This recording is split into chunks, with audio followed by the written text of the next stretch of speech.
Assalamualaikum anak-anak. Waalaikumsalam, Bu. Selamat pagi. Pagi. Apa kabar kalian hari ini? Alhamdulillah Baik. Alhamdulillah. Nah, kalian udah sarapan apa belum? Udah. Oke, udah sarapan ya, karena sarapan itu penting sekali buat kesehatan kita. Nah, alangkah baiknya sebelum kita belajar, kita berdoa terlebih dahulu ya anak-anak ya. Iya, Bu. Ketua kelas bisa menyiapkan? Bisa. Berdoa mulai. Berdoa selesai. Berdoa selesai.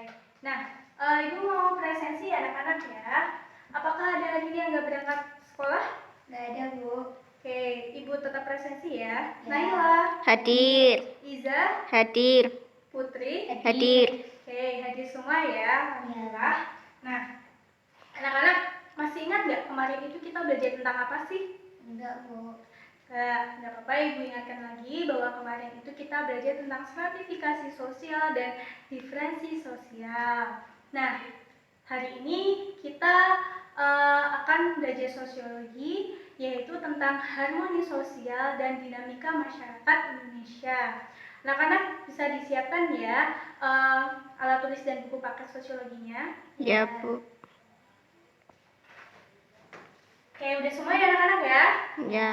Nah, Ibu mau menanyakan nih, apa sih harmoni sosial itu? Ada yang tahu? Enggak. Bu. Oke, belum paham ya. Jadi, harmoni sosial adalah kondisi di mana masyarakat itu hidup sejalan, hidup selaras, hidup damai, kayak gitu ya anak-anak ya. Ya. Dengan tujuan masyarakatnya, yaitu yang rukun, tertib, aman, nyaman gitu. Nah, udah ada yang paham? Udah. Oke, udah paham. Nah, sekarang kita lanjut tentang hal-hal yang menciptakan harmoni sosial. Ada yang tahu? Enggak tahu apa enggak? Enggak, oke, enggak apa-apa. Sambil kalian baca ya di buku pelajaran. Jadi, hal-hal yang menciptakan harmoni sosial itu cukup banyak ya di buku paket. Nah, Ibu jelaskan beberapa, yaitu menyikapi perbedaan individu gitu. Ada yang tahu? Seperti apa? Nah, menyikapi perbedaan individu itu seperti kita itu berbeda keyakinan, berbeda agama sama teman-teman gitu. Jadi kita saling toleransi. Nah, kemudian peduli terhadap orang lain. Ada yang tahu contohnya seperti apa? Ada, Bu. Gimana Naila? Membantu teman yang jatuh dari sepeda. Oke, nah itu salah satu juga bentuk peduli terhadap orang lain. Nah, selanjutnya yaitu tentang berjiwa demokratis. Ada yang tahu? Enggak. Enggak. Nah, kalau nggak tahu Ibu jelaskan. Jadi Ibu ini ya anak-anak sudah menyediakan gambar. Nah, gambar itu menjelaskan tentang berjiwa demokratis gitu. Nah, jadi di sini guru itu sedang bertanya kepada teman gitu kan, kepada siswa-siswanya. Nah, siapa sih yang mau jadi ketua kelas gitu kan? Nah, di sini mereka tuh mengajukan diri gitu kan. Tetapi ketua kelas yang dipilih guru dan teman-teman itu dilakukan secara musyawarah. Artinya kalian bersama-sama menentukan nih siapa teman kalian yang cocok nih jadi ketua kelas, yang cocok nih jadi sekretaris, yang cocok nih jadi bendahara. Sampai sini paham ya anak-anak ya? Paham. Baik. Nah, kalau sudah paham kita lanjut ke materi berikutnya, yaitu tentang dinamika masyarakat. Nah, apa sih itu dinamika masyarakat? Enggak tahu, Bu. Nggak tahu ya, nggak apa-apa. Jadi dinamika itu artinya dinamis. Dinamis itu artinya berubah-ubah. Jadi dinamika masyarakat itu kehidupan masyarakat yang selalu mengalami perubahan. Jadi seiring berkembangnya zaman, seiring kemajuannya zaman, jadi kita itu akan selalu mengalami perubahan yang semakin canggih, yang semakin efisien, yang semakin efektif gitu. Nah, yang mempengaruhi pola perilaku kita, nilai, norma yang ada di masyarakat. Paham ya anak-anak ya? Paham. Oke, nah faktor-faktor terjadinya dinamika masyarakat, ada yang tahu apa enggak? Enggak. Enggak apa-apa, sambil dibaca lagi ya di buku paketnya. Jadi faktor-faktor terjadinya dinamika masyarakat adalah yang satu perubahan teknologi. Ada yang tahu perubahan teknologi itu apa? Seperti seperti apa? Seperti adanya perbelanjaan lewat online. Ya, pintar. Nah, Naila itu paham ya sekali ya. Ya dong. Nah, baik, benar sekali. Jadi seperti perbelanjaan online gitu kan. Jadi sekarang kita itu nggak perlu belanja ke supermarket, ke pasar secara langsung, berinteraksi secara langsung dengan penjual dan pembeli. Tetapi belanja sekarang bisa lewat gadget gitu ya. Kita bisa membeli apa aja yang kita inginkan gitu. Nah, sampai sini paham? Paham. Oke, selanjutnya adalah kebijakan pemerintah. Ada yang tahu seperti apa? Nggak tahu ya. Nah, jadi kebijakan pemerintah itu seperti ini, anak-anak. Kemarin waktu virus COVID-19 itu kita disuruh apa sih sama pemerintah? Diam di rumah. Oke, diam di rumah. Lebih tepatnya kita sementara waktu di rumah aja gitu kan. Nah, di rumah aja itu kita untuk apa sih anak-anak? Ada yang tahu?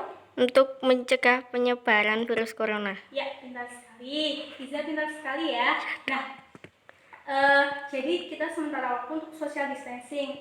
Artinya kita berjaga jarak dengan masyarakat, dari kerumunan masyarakat, dari banyak orang gitu kan. Jadi kalau kita mau keluar rumah, kita harus pakai apa? Masker, kemudian hand sanitizer gitu ya. Dan itu untuk agar tidak menular virus COVID ke kita gitu. Sampai sini paham ya anak-anak ya? Paham. Oke, alhamdulillah. Nah, masih semangat semua kan? Masih. Ya, alhamdulillah. Nah, Ibu ini ada games.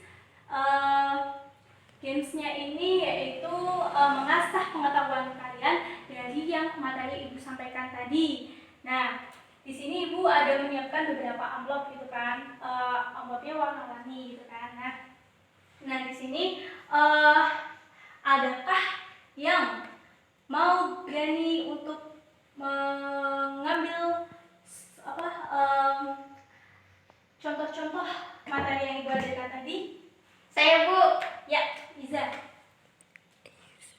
Silakan Iza, mau pilih warna apa? Baik. Iza suka warna kuning ya? Ya. Iya.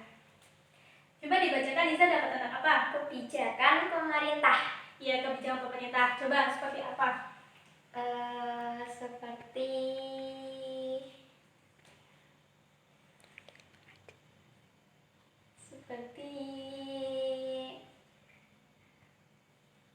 Seperti apa? Ayo. Kemarin kita sementara waktu belajarnya di mana? Di mana sih selama corona itu? di rumah. Di rumahnya itu. Berarti pemerintah itu membuat kebijakan apa sih ke siswa-siswa itu? Untuk belajar di rumah. Ya, baik. Pintar sekali, alhamdulillah. Terus, Iza mau ambil lagi nggak? Atau yang lain? Mau ya? Di sini anak-anak yang lain ya. Oke, dapat apa sih Iza? Berikan contoh peduli pada orang lain. Nah, apa coba? Seperti membantu teman yang sedang kesusahan. Nah, terus? Bergotong royong. Ya, pintar. Kalau di rumah tuh ngapain? Bantu orang tua. Nah, pintar ya. Udah, paham ya? Paham. Oke, terima kasih Iza. Ya. Kita tepuk tangan dulu dong buat Iza. Nah, anak-anak sampai sini anak-anak udah paham semua ya.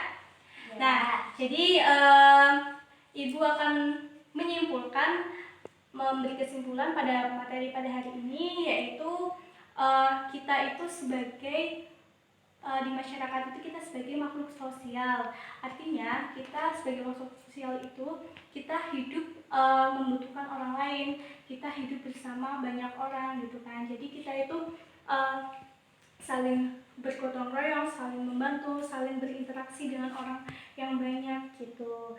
Nah, terjadinya perbedaan-perbedaan yang ada di masyarakat, baik ras, suku, agama, budaya itu bukan menimbulkan suatu perpecahan, tetapi menimbulkan suatu persatuan, suatu integritas. Nah, karena adanya perbedaan itu justru menjadi unik masyarakat itu, mempunyai ciri khas sendiri-sendiri. Nah, jadi kita ada pembelajaran hari ini, manfaatnya bahwa kita sesama manusia harus saling peduli gitu ya anak-anak ya.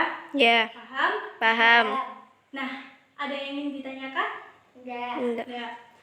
Kalau tidak ada yang ingin ditanyakan, cukup sekian ya anak-anak ya pembelajaran hari ini. Alangkah baiknya kita berdoa dulu ya anak-anak. Ya. Berdoa mulai.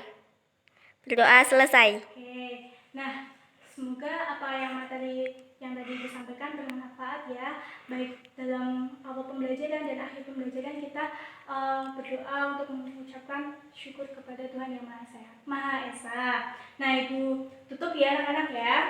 Ya. Sekian pembelajaran hari ini. Apabila Ibu ada salah kata, Ibu minta maaf ya anak-anak ya. Ya. Wabillahi taufiq wal hidayah. Wassalamualaikum warahmatullahi wabarakatuh. Waalaikumsalam warahmatullahi wabarakatuh. Selamat pagi. Pagi.